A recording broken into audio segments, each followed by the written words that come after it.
یہ وقت ایسا تھا کہ کیمپ کے تقریباً سبھی فوجی ناشتہ کرنے میں مشغول تھے۔ اس کے باوجود میں نے بیرک کے دروازے میں سے اندر جانے کا خطرہ مول نہ لیا۔ میں پچھلی دیوار پر چڑھ کر روشن دان کی سوراخوں میں سے بیرک میں اتر گیا۔ بیرک خالی تھی۔ پھر وہی مسئلہ درپیش ہونے والا تھا کہ تہہ خانے کا دروازہ اگر بند ہوا تو میں اندر کیسے جاؤں گا؟ دروازہ واقعی بند تھا۔ میں ایک طرف چھپ کر اپنے انسانی دماغ سے سوچنے لگا کہ تہہ خانے میں کیسے اترا جائے۔ ایک تو وہ صبح کا وقت تھا، دوسرا اتفاق ایسا ہوا کہ عین اس وقت ایک بھارتی فوجی ٹین کے مگ میں شاید چائے یا گلی سڑی سبزیوں کا سوپ لے کر بیرک میں داخل ہوا۔ اس نے تہہ خانے والے دروازے کی چٹکنی کھولی اور نیچے اتر گیا۔ میں بھی اس کے پیچھے پیچھے نیچے اتر گیا۔ سیڑھیوں میں اندھیرا تھا۔ آخری سیڑھیوں پر تہہ خانے میں جلتے ہوئے چھوٹے سے بلب کی کمزور روشنی پڑ رہی تھی۔ میں سیڑھیوں سے ہٹ کر کونے میں چھپ گیا۔ میں نے کشمیری لیڈر کو دیکھ لیا تھا۔ وہ فرش پر بازو پر سر رکھ کر سمٹا ہوا پڑا تھا۔ بھارتی فوجی نے اس کے پاؤں پر ٹھڈا مار کر کہا، چلو اٹھو، چائے پی لو۔ ساتھ ہی اس نے اپنی جیب میں سے روٹی نکال کر اس کے آگے رکھ دی اور چلا گیا۔ کشمیری لیڈر کچھ دیر ویسے ہی ٹانگیں اکٹھی کیے لیٹا رہا۔ پھر اس نے اٹھ کر کلمہ پڑھا اور اپنے چہرے پر دونوں ہاتھ پھیر کر اللہ تعالیٰ سے جہاد کشمیر کی فتح کی دعا مانگی اور سوکھی روٹی کھانے اور چائے پینے لگا۔ کم وقت بھارتی فوجی جاتے ہوئے ایک بار پھر باہر سے دروازے کو چٹخنی لگا گیا تھا۔ اس کا مطلب تھا کہ میں باہر نہیں نکل سکتا تھا۔ میں کونے کے اندھیرے میں چھپ کر بیٹھا کشمیری لیڈر کو بڑی بے بسی کے ساتھ سوکھی روٹی کھاتے اور بار بار یا اللہ کا ورد کرتے دیکھ رہا تھا اور سوچ رہا تھا کہ کیا اس پر اپنا آپ ظاہر کر دوں؟ ایک سانپ کو انسانی آواز میں بات کرتے دیکھ کر اس پر کیا اثر ہوگا؟ یہی سوال مجھے پریشان کر رہا تھا، لیکن اس سے بات کرنی اور اسے اپنے منصوبے کے بارے میں بتانا بھی ضروری تھا، کیونکہ میں نے اس بدلی ہوئی صورتحال کے مطابق ذہن میں یہ پروگرام بنایا تھا کہ اگر ہو سکے تو کشمیری لیڈر کو میں خود یہاں سے نکال کر لے جاتا ہوں۔ ہماری کمانڈو پارٹی کو حملہ کرنے کی ضرورت نہیں پڑے گی۔ ویسے بھی ہماری کمانڈو پارٹی ٹارگٹ سے بہت دور جا چکی تھی اور یہ بھی ممکن تھا کہ ہمیں دیر لگ جائے اور اس دوران کشمیری لیڈر کو شہید کر دیا جائے۔ اس اعتبار سے کشمیری لیڈر غلام حسین سے بات کرنی ضروری تھی۔ میں نے آہستہ سے کہا، السلام علیکم۔ سوکھی روٹی توڑتے ہوئے کشمیری لیڈر کے ہاتھ وہیں رک گئے۔ اس نے حیران سا ہو کر جس طرف سے آواز آئی تھی اس طرف دیکھا۔ میں اسے نظر نہ آیا۔ میں نے کہا، غلام حسین صاحب، میں کوئی غیبی روح نہیں ہوں، میں بھی آپ کی طرح انسان ہوں اور جہاد کشمیر کا ایک سپاہی ہوں۔ اگر آپ مجھے یقین دلا دیں کہ آپ مجھے دیکھ کر شور نہیں مچائیں گے تو میں اپنا آپ تم پر ظاہر کر دوں گا۔ کشمیری لیڈر کے لیے یہ ایک غیبی آواز تھی، کیونکہ میں اسے سانپ کے روپ میں بھی دکھائی نہیں دے رہا تھا۔ وہ ابھی تک حیرانی کی کیفیت میں تھا۔ میں نے دوبارہ کہا، غلام حسین صاحب، میں اپنی کمانڈو پارٹی کے ساتھ آپ کو بھارتی درندوں کی قید سے نجات دلانے آیا ہوں۔ کشمیری لیڈر ذرا سنبھل سا گیا۔ اس نے پوچھا، بھائی تم کون ہو؟ کیا تم کوئی فرشتے ہو؟ میں نے کہا، میں فرشتہ نہیں ہوں، تو پھر تم دکھائی کیوں نہیں دیتے؟ کشمیری لیڈر کی آواز میں نقاہت اور کمزوری تھی۔ اس مجاہد کو بھارتی درندوں نے اذیتیں دے دے کر نیم جان کر دیا تھا۔ میں نے کہا، حقیقت یہ ہے کہ میں آپ ہی کی طرح کا ایک انسان ہوں، الحمدللہ مسلمان ہوں، جہادی کشمیر کا کمانڈو ہوں اور صرف آپ کو تلاش کرتا یہاں تک پہنچا ہوں۔ لیکن میرے ساتھ ایک عجیب بات ہو گئی ہے۔ ایک ناخوشگوار حادثے کے بعد میں جادوگر سپیروں کے طلسم اور ان کے منتروں کے اثر سے انسان سے سانپ بنا دیا گیا ہوں۔ کشمیری لیڈر کے چہرے پر حیرت اور تعجب کے آثار نمایاں ہو رہے تھے۔ وہ آہستہ سے بولا، میری سمجھ میں نہیں آیا تم کیا کہہ رہے ہو؟ میں نے دھیمی آواز میں مختصر طور پر کشمیری لیڈر کو اپنی داستان بیان کی اور کہا، اب میں آپ پر اپنا آپ ظاہر کر رہا ہوں اور میں اندھیرے کونے سے نکل کر اس کے سامنے آ گیا۔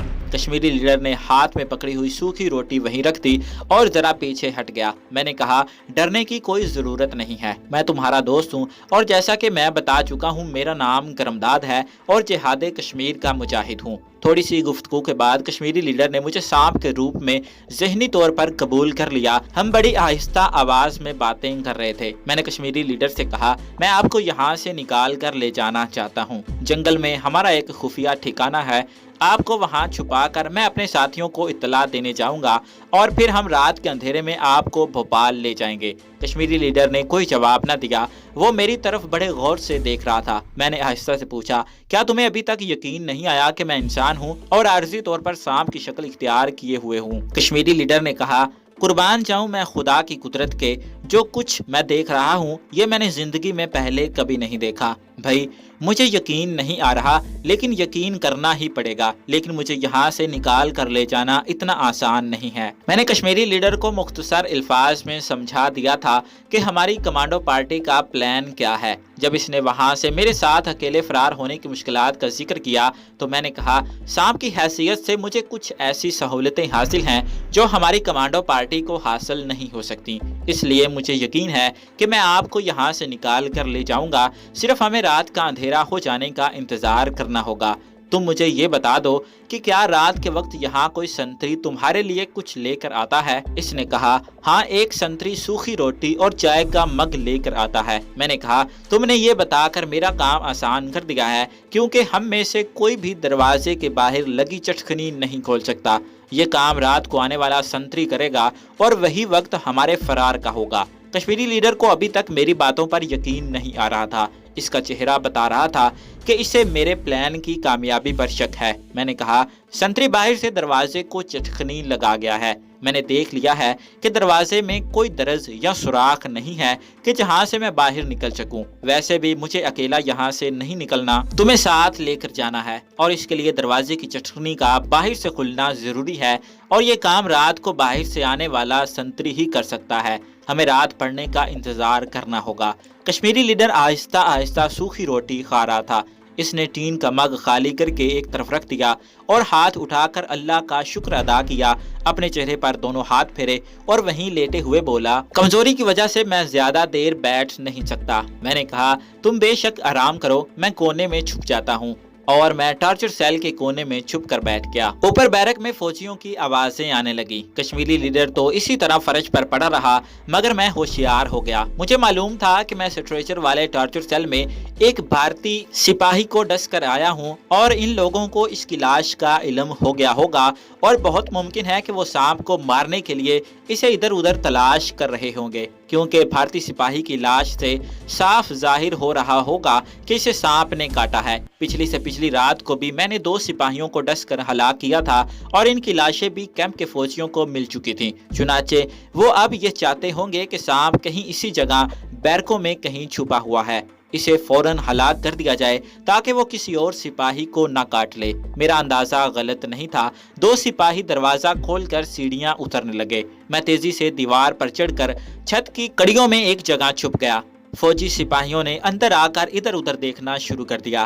میں نے دیکھا ایک فوجی کے ہاتھ میں ڈنڈا تھا اور دوسرے کے ہاتھ میں گھاس کاٹنے والا لمبا چھرا تھا۔ کشمیری لیڈر اٹھ کر بیٹھ گیا۔ ایک سپاہی نے کہا، یہاں کوئی سانپ تو نہیں آیا؟ کشمیری لیڈر نے کہا، میں نے تو نہیں دیکھا۔ دوسرا فوجی سپاہی بولا، سانپ آتا تو اس کو ڈس کر مار نہ ڈالتا، چلو باہر جھاڑیوں میں چل کر دیکھتے ہیں۔ پہلا فوجی کہنے لگا، دیکھ لیتے ہیں کہیں ادھر ادھر چھپا ہوا نہ ہو۔ وہ سانپ سے ڈر بھی رہے تھے۔ بڑی احتیاط سے کوٹڑی میں انہوں نے دائیں بائیں دیکھا اور جلدی سے سیڑھیوں کی طرف آ گئے۔ یہاں نہیں ہے، جھاڑیوں میں ہی ہوگا۔ جب وہ باہر نکل گئے اور انہوں نے دروازہ بند کر کے چٹکنی لگا دی تو کشمیری لیڈر اس کونے کی طرف دیکھنے لگا جہاں میں اس کے سامنے جا کر چھپ گیا تھا۔ میں چھت پر سے اتر کر نیچے آ گیا اور اسے دھیمی آواز میں ساری رودات سنا دی کہ کس طرح میں نے تھوڑی دیر پہلے ایک انڈین فوجی کو بیرک میں ڈس کر موت کی نیند سلا دیا تھا، جس نے مجھے بجلی کے جھٹکے دیے تھے۔ کشمیری لیڈر میری طرف دیکھتا رہا۔ اسے ابھی تک یقین نہیں آ رہا تھا کہ ایک سانپ انسان کی آواز میں کسی سے ہم کلام ہو سکتا ہے۔ میں نے کہا، میں اوپر چھت میں جا کر چھپ گیا تھا۔ میں نے ان سپاہیوں کی آوازیں سن لی تھیں۔ میں نے کشمیری لیڈر کو بتا دیا تھا کہ میں کسی بھی وقت سانپ سے اپنی اصلی انسانی شکل میں واپس آ سکتا ہوں۔ اسے میری اس بات پر یقین نہیں آ رہا تھا۔ کوئی بھی یقین نہیں کر سکتا تھا جب تک کہ وہ اپنی آنکھوں سے یہ سارا ماجرا ہوتے نہ دیکھ لے۔ میں نے کہا، میں چھت میں جا کر ہی چھپ جاتا ہوں، رات ہو جائے گی تو نیچے آ جاؤں گا، تم اپنے آپ کو فرار کے لیے تیار کر لو۔ کشمیری لیڈر پھر بھی کچھ نہ بولا اور میری طرف دیکھتا رہا۔ میں دیوار پر سے رینگ کر چھت میں جا کر چھپ گیا۔ کشمیری لیڈر اس طرح ٹانگیں سمیٹ کر فرش پر لیٹ گیا۔ دن گزرتا چلا گیا۔ تہہ خانے میں ہونے کی وجہ سے باہر کی آوازیں بہت کم سنائی دیتی تھیں۔ کچھ معلوم نہیں تھا کہ باہر دن کتنا گزر گیا ہے۔ جس سنتری نے کشمیری لیڈر کے لیے سوکھی روٹی اور پانی یا گلی سڑی سبزیوں کا سوپ لے کر آنا تھا، بس اس کی آمد سے ہمیں معلوم ہونا تھا کہ باہر رات ہو گئی ہے۔ کیونکہ کشمیری لیڈر نے کہا تھا کہ اب سنتری رات کو ہی آئے گا۔ وہاں بیٹھے بیٹھے نہ دوپہر کا کچھ پتا چلا، نہ یہ پتا چلا کہ باہر شام ہو گئی ہے یا رات پڑ گئی ہے۔ وقت کافی گزر گیا تھا، تہہ خانے کا دروازہ کھلنے کی آواز آئی۔ میں چوکنا ہو گیا اور نیچے دیکھنے لگا۔ سیڑھیوں پر قدموں کی آواز آئی۔ یہ دو بھارتی سپاہی تھے، ایک کے ہاتھ میں ٹین کا مگ اور اس کے اوپر سوکھی روٹی رکھی ہوئی تھی، دوسرے نے سٹین گن اٹھائی ہوئی تھی۔ سٹین گن والا فوجی سیڑھیوں کے پاس ہی رک گیا۔ دوسرے فوجی نے مگ اور روٹی کشمیری لیڈر کے ہاتھوں میں دی اور کہا، کیمپ کمانڈر صاحب نے کہا ہے آج روٹی چائے کھا لو، صبح تمہیں شوٹ کر دیا جائے گا۔ یہ کہہ کر وہ سیڑھیوں کی طرف بڑھا اور سٹین گن والے سپاہی سے کہنے لگا، جب تک قیدی راشن کھاتا ہے اس کو گارڈ کرو، یہ ٹین کا ڈبہ توڑ کر خودکشی نہ کر لے، مجھے کمانڈر صاحب کو جا کر رپورٹ کرنی ہے۔ وہ چلا گیا۔ سٹین گن والا فوجی سیڑھیوں سے ہٹ کر کشمیری لیڈر کے سر پر آ کر کھڑا ہو گیا۔ کشمیری لیڈر سر جھکائے فرش پر بیٹھا، آہستہ آہستہ روٹی چبانے کی کوشش کر رہا تھا۔ پہلا سپاہی جو باہر گیا تھا، اس نے تہہ خانے کا دروازہ ضرور بند کر دیا تھا، مگر چٹکنی نہیں لگائی تھی،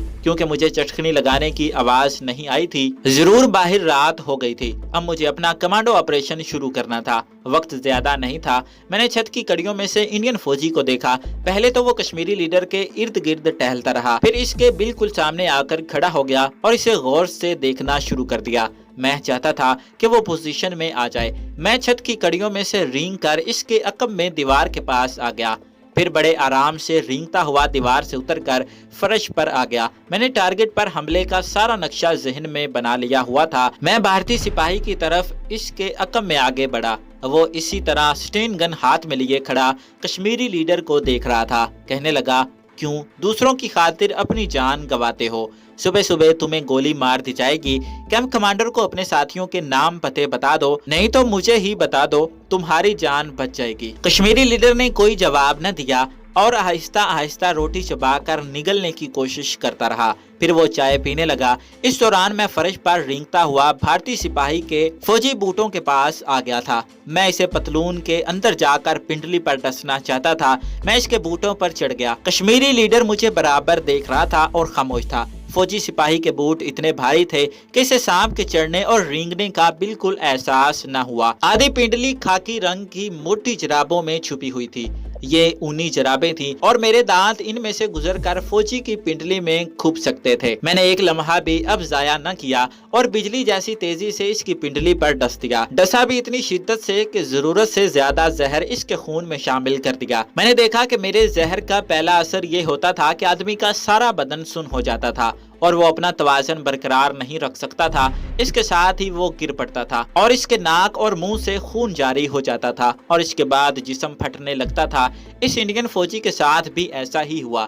یہ غنیمت ہوئی کہ وہ کشمیری لیڈر کے اوپر نہیں گرا بلکہ پہلو کی طرف گرا۔ میں نے کشمیری لیڈر سے کہا، غلام حسین، سٹین گن اٹھا لو، میں تمہارے کندھے پر آ رہا ہوں۔ کشمیری لیڈر جلدی سے اٹھا۔ اس نے فرش پر گرے ہوئے بھارتی فوجی کی سٹین گن اٹھا لی۔ میں فوجی کی پتلون سے باہر آ گیا ہوا تھا۔ میں اچھل کر کشمیری لیڈر کے کندھے سے چمٹ گیا تو وہ ذرا گھبرایا۔ میں نے کہا، گھبراؤ نہیں اور جلدی سے اوپر چلو، فکر نہ کرو، میں سانپ ہونے کی وجہ سے اندھیرے میں دیکھ سکتا ہوں، تمہیں جدھر چلنے کو کہوں ادھر کو ہی چلنا۔ کشمیری لیڈر کوئی اناڑی نہیں تھا، باقاعدہ تربیت یافتہ کمانڈو تھا اور مقبوضہ کشمیر کے محاذ پر انڈین آرمی کے ساتھ لڑ چکا تھا۔ رہائی کا سنہری موقع دیکھ کر اس میں تھوڑی بہت طاقت بھی آ گئی ہوئی تھی۔ آہستہ سے بولا، ایسا ہی کروں گا، فکر کی بات نہیں۔ وہ سٹین گن ہاتھوں میں پکڑے تہہ خانے کی سیڑھیاں چڑھ کر دروازے کے پاس آ کر رک گیا۔ میں نے سرگوشی میں کہا، دروازے کو ذرا سا باہر کو دھکیلو۔ اس نے ایسا ہی کیا۔ میں نے کہا، میں باہر جا کر دیکھتا ہوں، تم اسی جگہ چھپ کر بیٹھ جاؤ۔ وہ وہیں سیڑھیوں میں بیٹھ گیا۔ میں اس کے کندھے سے اترا اور ذرا سے کھلے دروازے میں سے باہر نکل گیا۔ باہر رات کا اندھیرا چاروں طرف پھیل چکا تھا۔ کچھ فاصلے پر دونوں بیرکوں کی بتیاں روشن تھی۔ کوارٹر گارڈ اور لنگر خانے کی طرف بھی روشنی ہو رہی تھی۔ کسی فوجی گاڑی کا انجن ایک دم سٹارٹ ہوا اور پھر اپنے آپ رک گیا۔ دور سے کسی بھارتی فوجی کے کسی کو بلانے کی آواز آئی۔ میں نے واپس آ کر کشمیری لیڈر کو ساتھ لیا اور اسے بیرک میں سے نکال کر دیوار کے عقب میں لے آیا۔ باہر کوئی سنتری نہیں تھا، شاید وہی سنتری گارڈ ڈیوٹی پر تھا جس کو میں نے تہہ خانے میں ہلاک کر ڈالا تھا۔ اس کو تہہ خانے کے باہر گارڈ ڈیوٹی پر واپس آنا تھا۔ بیرکوں کے پیچھے جو درخت اور جھاڑیاں تھی وہاں اندھیرا تھا۔ میں نے کشمیری لیڈر سے کہا، ان درختوں میں سامنے کی طرف چلنا شروع کر دو۔ اس نے ایسا ہی کیا۔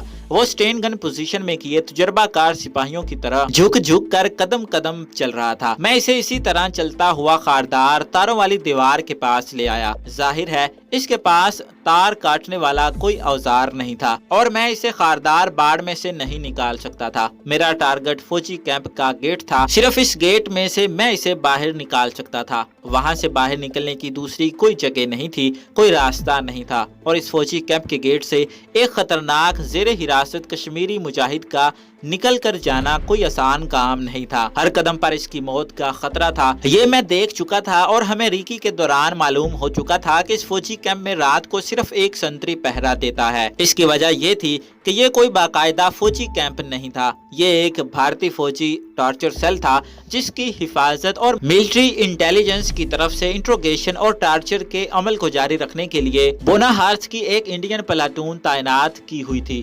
چنانچہ گیٹ پر سخت سیکیورٹی کی ضرورت محسوس نہیں کی گئی تھی۔ گیٹ پر کوئی گارڈ روم بھی نہیں تھا، چھوٹا سا ایک کھوکھا ایک طرف بنا ہوا تھا جہاں گارڈ سنتری بارش کے وقت آ جاتا تھا، لیکن کوارٹر گارڈ وہاں سے چند قدموں کے فاصلے پر ہی تھا، اور اگر مجھ سے ذرا سی بے احتیاطی ہو جاتی ہے تو سنتری گارڈ فائر کر کے سارے کیمپ کو الرٹ کر سکتا تھا اور ہمیں گھیرے میں لیا جا سکتا تھا۔ سٹین گن کا میگزین زیادہ دیر تک کشمیری لیڈر کا ساتھ نہیں دے سکتا تھا۔ یہ سارے حقائق میرے ذہن میں تھے اور مجھے ایک ایک قدم سوچ سمجھ کر اٹھانا تھا۔ میں کشمیری لیڈر کے کندھے سے چمٹا ہوا تھا اور سر اٹھا کر سامنے بڑے غور سے دیکھ رہا تھا، چونکہ مجھے اندھیرے میں ایک ایک چیز، ایک ایک درخت صاف نظر آ رہا تھا، اس لیے میں کشمیری لیڈر کو بڑی اچھی طرح گائیڈ کر رہا تھا۔ ہم خاردار تاروں کے بالکل ساتھ ساتھ جا رہے تھے۔